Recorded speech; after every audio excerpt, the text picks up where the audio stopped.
Hello, I'm Elgato and welcome back to the video. Today we're continuing my journey through the top 10 best Minecraft updates of all time, and we've made it onto the second best update, in my opinion, that has ever come out for Minecraft. What, holds this high status of being the second best update ever to release. You might be surprised to learn that it's actually the Minecraft 1.4 update. Minecraft 1.4.7 or 1.4.2 was the more famous version of it, or just 1.4 is an update which came out in October of 2012. It was known October 25th, 2012. It was known as the pretty scary update, and you know what, it's pretty scary in some ways, but the ways that make it pretty scary are not quite as valuable as the ways in which it's pretty great, and also the ways in which it's really game-changing. And yeah, one more thing before we mention it is this is the same screen we've had for quite a few updates in this period. 1.2 was the same, 1.0 was pretty similar, 1.5 was the same pretty much, and yeah, this is the same title screen we've pretty much seen ever since, because Minecraft fully released them. Just keep that in mind. And also, we just happened to get the splash text made by Notch on the first update, where there were significant contributors, and I'd say the majority of this update wasn't Notch's work, but instead was by Dinnerbone. But I'm getting ahead of myself. Let's first talk about when the update came out.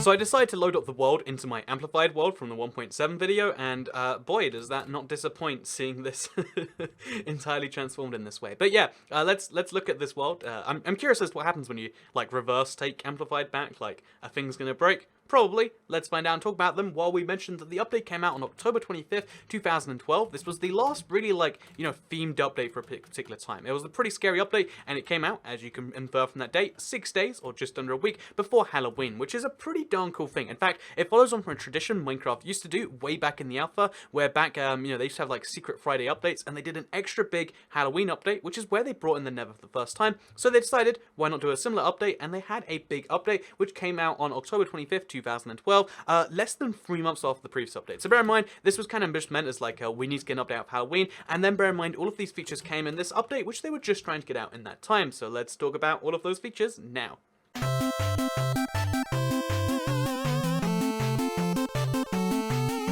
So yeah, the things in this update, really, you can put it down into two separate areas, because again, some of them are purely creative players only and appreciable, which again, I'd say is mostly the Dinnerbone stuff, and there's also just a lot of stuff which make the game better. So the big thing is the fact that the game is, like, again, pretty and scary. If you don't know, there's a clever little ploy in the fact that half the features in this update are pretty. We'll talk about those first, then we'll talk about the scary features. So the update added beacons. They're pretty. We'll talk about how you get those in a second, but they added beacons to the game, which is a really cool thing. We use beacons to this day. They're perhaps the best feature ever added to Minecraft.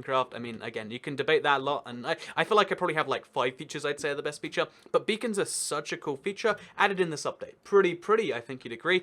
Carrot on a stick for the very first time ever. I know, like, now it seems like kind of obvious that something like this would exist, but before this update, there was no way to, like, actually direct pigs on a, let me show you actually. It's one of the most fun things. If you've never done it, and most people never have, because why would you? You can, as of this update, you can put a saddle on a pig, and you can actually direct it. Before, you have to sit on the pig, and then the pig chose where you go. As of this update, you can actually move it with the carrot on a stick, or you're meant to be able to move it with the carrot on a stick. I mean, sometimes the pig doesn't care, apparently, but maybe only in survival. But now the carrot on a stick does exist, so there's a brand new thing. Again, this was just a cool little, like, oh yeah, that's a thing that exists. I've forgotten how you get off, like, pigs in previous updates, so I guess we'll kill the pig.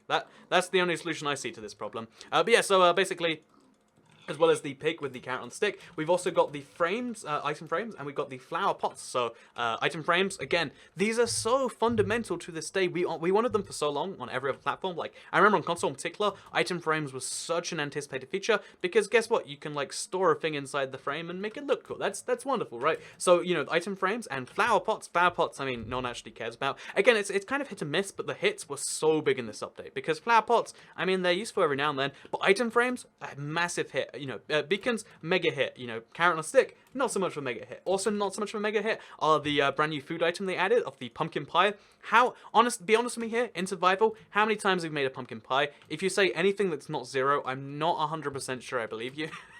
But then they added something which was really good, which came in the form of potato. You could find potatoes, they're a brand new type of crop, as well as carrots that you could get, and then you could bake them. And now baked potato, I would say, for a lot of people, or at least for a while, were the most common food. You can grow them so fast, you can cook them, and suddenly you've got infinite food supply. So yeah, baked potatoes, nailed it, and then also nailed it, you know, because carrots weren't quite so good, but then they've got back to nailing it, because they have the anvil. For the first time ever, you could combine enchantments, you could, like, rename items. I always forget where stuff is in the PC menu. So they added 3 new types of anvils to this update. Again, just this is a core part of the game today, but it didn't exist back then. So anvils were added, and yeah, as far as the pretty stuff, again, it was hit and miss, but it was all pretty darn good. And then as far as the scary stuff, we had, again, I feel like it's all hit and miss, and maybe that's what Minecraft should be. Maybe it's not, because it added some of the most pointless features, but also some of the best. So let's go through them one by one. We've got the bat, which is of course a bat. How many times do you think about bats? Again, unless you play Minecraft console on the minigames, probably 0 times. The witch, pretty cool actually, but like, I mean, how interesting is it? We've got the witch's hut, which is actually pretty darn cool, like the idea that there's a structure just for them. I'm sorry, witch. But then also, we've got the wither skeleton. For the first time ever, they added these. Again, you can only spawn them in the nether. There's no spawn egg for them yet, because, again, you have to go to the nether for that. They also added the zombie infection, you know, the fact that you can get zombie villagers, that you'd have to heal up, and you can turn into regular villagers. They've got the big one, though, where, you know, in my opinion, which is, by the fact, they also, they changed every mob's AI, so if a mob's chasing you, it'll be worse. But the big feature in this update, it's probably the one you think of most, and it's arguably the, you know, like, it's in the top 10 biggest features they've ever added to Minecraft, and it's honestly one of the big reasons this update makes the list. It is the wither. So the wither, not with skeletons, just the wither. If you kill wither skeleton, you've got a 1 in 40 chance for it to drop a wither skeleton skull. If you get some soul sand, you combine it like so, it will spawn in the hardest monster Minecraft has to this date. They made it harder as of the, I think it's like TU60 or 1.12 on the PC, but actually I don't think it's on PC, it's only on Pocket Edition, but they made it harder on the Pocket Edition / Bedrock. But this wither skeleton, this whole thing is one of the coolest things they've ever added to the game. Oh, it's one of the most interesting things they've ever added to the game, because it is the hardest boss to fight, and once you know, it's this crazy challenge, way harder than the End Dragon. The End Dragon, you know, after a while you're done with it, and you're like sort of done with that sort of stuff. The Wither was a whole new challenge that even to this day, it takes a lot of effort to properly overpower a Wither. You have to be prepared for it. There are, you know, like little tricks, but even then, the Wither can destroy obsidian sometimes and even ruin your plans there. Basically, this update added that, and that's such a huge thing. But then we're gonna keep on going. You might be like, oh, Toycat, you've been talking about this for like, I don't know how much time now. I always get this command. I'm so sorry. Everyone who plays PC like must laugh at me whenever I get these commands horribly wrong. But the thing about the this is it doesn't just stop at like, oh yeah, well it's kind of cool because they added all these features in a Halloween update. This was just like a themed update, like, haha, it's Halloween, I guess we should release an update. But as well as releasing all of those things into the game, they also added the command system. The command system, you just saw me use it right there, that was added in this update. The idea that you could type like, oh yeah, let me change my game mode in the game if I want to. Okay, I guess I have cheats turned on. That's the thing you could only do as of this update. The idea of command blocks. So there was no. It's a lot harder to give yourself stuff. I think it's 137. Yeah, 137. You know, I just gave myself a command block. Command blocks, a way to run commands in the game. Map making got so much better. You know, playing like, you know, weird stuff or just creative in weird ways got so much better as of this update. And yeah, look, there's commands now. I can, you know, make a redstone input to make crazy stuff happen. And this is where creativity in base Minecraft itself really went nuts, and this is why Dinnerbone being a developer was a pretty good thing for Minecraft. So yeah, I feel like this update is one of the best updates in terms of new features. Let's talk about what's not so great about it.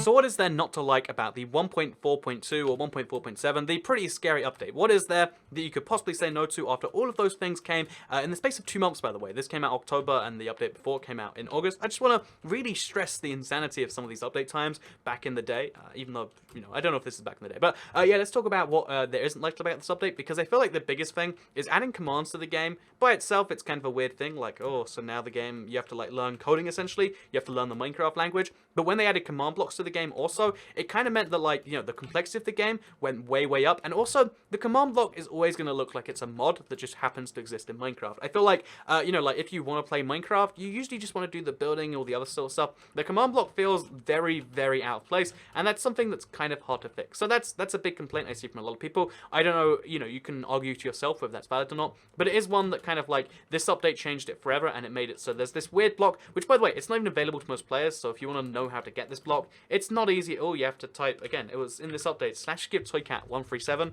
or type your name, unless you want to give me command blocks, in which case type /toycat. But you know, that is always going to be a tricky thing. But also this update made it so to get a beacon, I have one around here somewhere, To get a beacon, you have to kill the wither, which is hard enough and was a really cool adventure challenge, but then the only way to actually make a beacon big is you need to use mineral blocks. So you can use gold, you can use diamonds, you can even use iron, which is what most people use. By the way, this is old iron if I'm not mistaken, so it looks slightly different.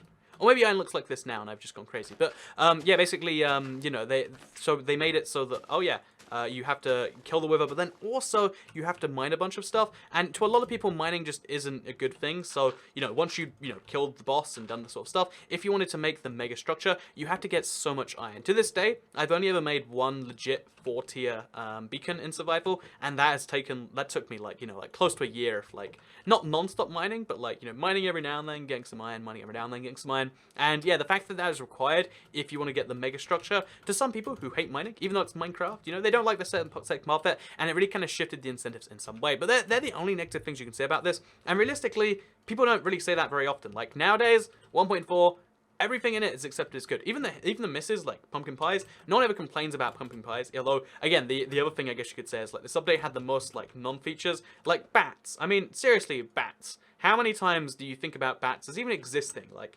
when was the last time you thought about them? Probably not very often. And yeah, they've got a lot of features like this in this update.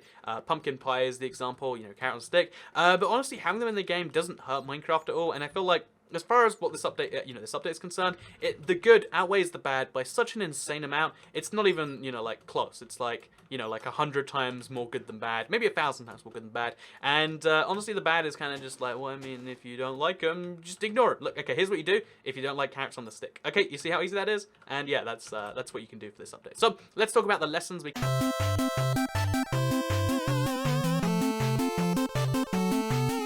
So I feel like the best lesson we can learn from all of this is the fact that every single Minecraft update going forward could be tied into some themed event. I love that this was Halloween themed, and I don't think that every Halloween they should do a Halloween update, although that would be kind of cool, right? But I feel like they should do more themed updates, whether they're big, whether they're small. Trying to tie in their big releases to a major event is probably a good thing. So for instance, Easter's coming up. They're not going to do an Easter update.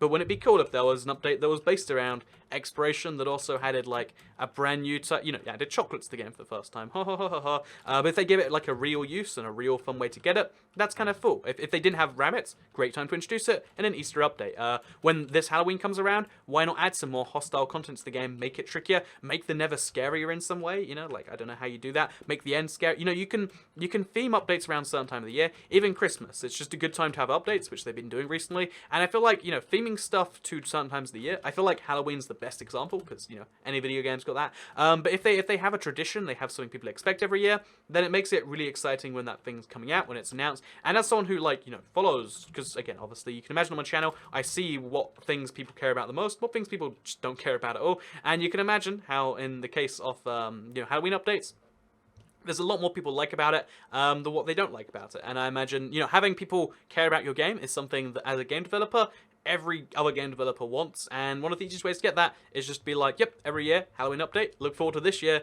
because we've planned like a new mob or something. That, the hype for Mob B, just like, even just saying, we're gonna add a new mob, community's gonna vote for it, so cool. The hype for the Ocean Aquatic update, just announcing it ahead of time. Now imagine if they knew that was coming a year ago, but like maybe, I don't know, I'm just saying, knowing stuff a little bit and then confirming it more and more as time goes on, I feel like that's good strategy. But I feel like this update just tells you that if you develop a lot of stuff in a little bit of time, it gets known as one of the best updates of all time. But for now, I hope you all enjoyed this video. Let me quickly remind you that this is part of a series. If you want to watch the other 8 best updates of all time, there's a playlist you can click at the end of the video somewhere.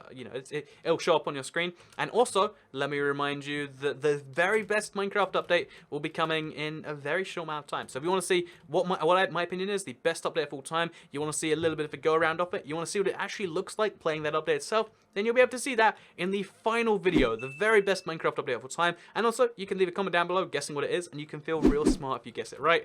Because I feel like it would be obvious for anyone who isn't me, and it's going to be really weird to hear me praising this update. So, yeah, I don't know, maybe that gives you enough information, maybe it doesn't, but I'll see you all in the next video. So, thank you very much for watching, goodbye.